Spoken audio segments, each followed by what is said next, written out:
Hey, this is Danielle. We're going to make some art today. Let's get started.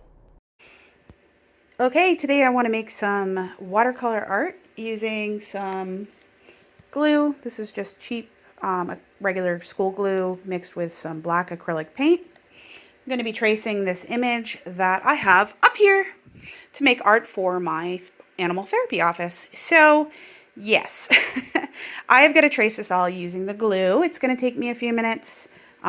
The projector makes it really easy to just trace using the black glue. Make sure you don't drag your hand across. I'm lefty, so that can happen. But I just go all along and just trace very quick.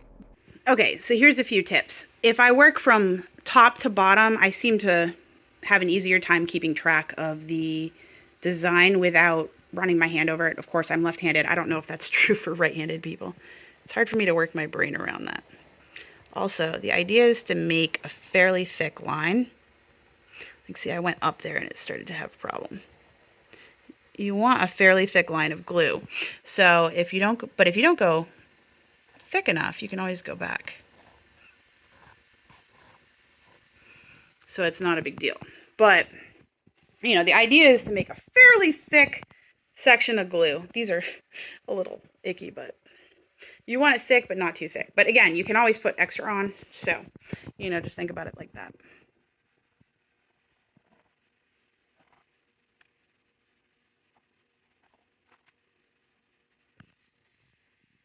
Here I am. This is it finished.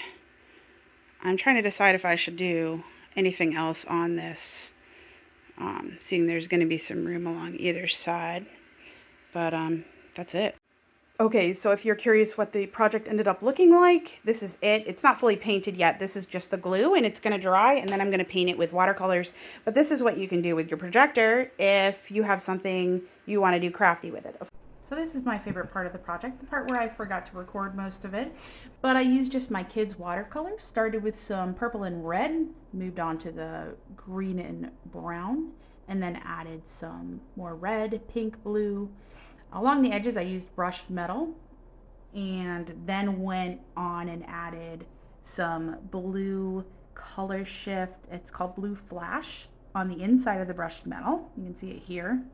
Just trying to kind of blend it in, and then I added some more blue watercolor, and finally added just a teeny bit of yellow watercolor at the end. I hope this was helpful. Thanks so much for watching. Check out more information about this project on DIYDanielle.com. Make sure to read the description for more information and products used. And yeah, thanks so much. Take care. Have a great day.